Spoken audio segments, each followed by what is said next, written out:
Sempre ouvimos falar de milagres de Natal, mas nenhum foi igual a esse. Este é o Visão Libertária, sua fonte de informações descentralizadas e distribuídas. Este artigo foi sugerido e escrito por Giuseppe, revisado por Paulo Almeida e narrado por JJ Liber. Independente se você acredita no nascimento de Jesus Cristo ou não, o Natal é uma data que na cultura ocidental virou um símbolo de união familiar e confraternização. Mas será que tal espírito natalino seria capaz de fazer até com que inimigos mortais, no meio de uma guerra sangrenta e brutal, colocassem suas armas, diferenças e até fardas de lado para comemorarem juntos essa data tão especial? Como todos nós sabemos, o século XX foi marcado por dois conflitos incrivelmente devastadores, a Primeira e a Segunda Guerra Mundial. Na Primeira Guerra Mundial, o mundo viu o que uma guerra mecanizada era capaz de fazer. Uma quantidade enorme de mortos, aproximadamente 16 milhões, e uma devastação como jamais se havia visto, com milhões de toneladas de explosivos sendo atirados em projéteis de canhões, em que até florestas inteiras foram derrubadas por gigantescas barragens de artilharia, além do uso de terríveis armas químicas, como o gás mostarda, que tem esse nome pois faz a pele de suas vítimas ficarem dessa cor, além de sufocá-las. Para se ter ideia, na Batalha de Somme, na França, em 1914, em apenas 5 meses, 1 milhão de pessoas já haviam morrido e praticamente nenhum dos lados conseguia avançar. O mais irônico disso é que ambos os lados estavam otimistas. De um lado, Inglaterra, França, Rússia, posteriormente os Estados Unidos e até o Brasil. Do outro lado, Alemanha, Império Austro-Húngaro, Império Otomano, entre outros países. De maneira bem resumida e simplória, a origem do conflito se deu porque a Alemanha queria criar colônias, tal qual Portugal teve o Brasil como colônia, e os demais impérios coloniais, Inglaterra e França principalmente, se sentiram ameaçados pelos alemães. Todos os envolvidos no conflito achavam que a guerra seria breve e acabaria em alguns meses. De fato, muitas batalhas da Primeira Guerra têm um certo número, como a Terceira Batalha de Aisne, pois foram locais em que se conseguia avançar, eram abandonados, mas depois viravam campos de batalha novamente. Em julho de 1914, a guerra começou, mas com o uso massificado de metralhadoras. Tais armas disparavam cerca de 600 tiros por minuto e podiam funcionar quase ininterruptamente. Logo, ficou claro que coisas como uma carga de cavalaria tinham ficado no passado, fazendo com que qualquer avanço da infantaria em campo aberto fosse algo que custaria um número assombroso de vidas. Com isso, o conflito foi ficando muito mais estático, com os soldados sendo obrigados a cavar trincheiras para se protegerem dos tiros, e ainda colocando arame farpado para dificultar mais o avanço dos inimigos. As trincheiras de ambos os lados ficavam, em média, a apenas 100 metros umas das outras, e esse vazio era conhecido como Terra de Ninguém, um local de morte quase certa para qualquer um que quisesse avançar. Mas ficar nas trincheiras também não era sinônimo de segurança, uma vez que, devido às condições insalubres e também pelo constante acúmulo de água da chuva, muitas viravam uma espécie de pântano, em que havia fezes e restos mortais em decomposição. Um acontecimento bastante macabro, mas que acontecia com certa regularidade, eram projéteis de artilharia acertarem covas rasas, jogando corpos e seus pedaços pelos ares. A febre de trincheira, causada por toda essa insalubridade, levou a uma quantidade enorme de mortos e amputações entre os soldados. Apesar de toda a brutalidade, ocasionalmente havia pequenas tréguas para que ambos os lados fossem buscar feridos ou recolher cadáveres para serem sepultados. Contudo, nada chegou aos pés do acontecimento do Natal de 1914, quando em incontáveis pontos dos milhares de quilômetros de trincheiras, soldados simplesmente deixaram suas armas, subiram para a Terra de Ninguém, confraternizaram, trocaram bebidas, comidas, cigarros, botões de uniforme, cartas para famílias que estavam do outro lado e até mesmo jogaram futebol. Tudo começou quando os alemães começaram a decorar suas trincheiras com galhos de pinheiro para representar árvores de Natal e começaram a cantar Noite Feliz.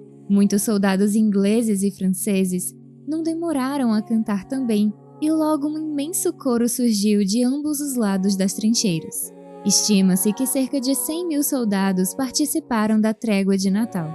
Se todos os soldados que participaram da guerra tivessem aderido à trégua de Natal e entrado em greve, logo após, as vidas de milhões teriam sido poupadas. Existe até um filme de 2005 chamado Feliz Natal, que retrata muito bem tal acontecimento tão incrível. Logo no início, o filme já mostra como crianças eram doutrinadas em escolas públicas a odiarem pessoas de certa nacionalidade. Por exemplo, franceses ensinados a odiar alemães e vice-versa. Uma coisa que foi extremamente chocante para os soldados foi ver que as pessoas com quem eles estavam lutando até a morte não eram nenhum monstro, mas outros seres humanos iguais a eles, pois em sua maioria, os militares de patente baixa vinham das camadas mais pobres da população. Como sempre, os governantes só mandam os pobres. Eles não lutam na guerra. Outro fato que demonstra claramente o quão não natural era o fato de essas pessoas estarem se matando é que na primeira oportunidade de abaixarem as armas, as primeiras coisas que fizeram foram trocas voluntárias. Provavelmente nenhum deles estaria no meio dessa guerra infernal se não fossem os malditos governantes estatais disputando o tamanho de suas terras, nos quais os povos estariam debaixo de seu jugo. Para piorar, Kaiser Wilhelm II da Alemanha, Rei George V da Inglaterra e Tsar Nicholas da Rússia eram primos. Pergunte se esses covardes algum dia saíram de seus suntuosos palácios e foram lutar em uma trincheira. Fica claro que mesmo uma briga em família, quando envolve o Estado, as consequências podem ser terríveis para incontáveis inocentes. Mas para os governantes, não. Muitos dos soldados que participaram da confraternização de Natal foram acusados de traição. Mas como a quantidade dos envolvidos no acontecimento foi imensa, foi difícil aplicar punições. Voltando ao filme citado, quando um oficial francês é questionado pelo pai, que era general, sobre o que aconteceu, ele diz: "O país? O que o país sabe sobre o nosso sofrimento aqui? Me sinto mais próximo dos alemães do que daqueles que gritam 'matem os alemães' enquanto estão comendo seus perus de Natal. Bom, nada mais real.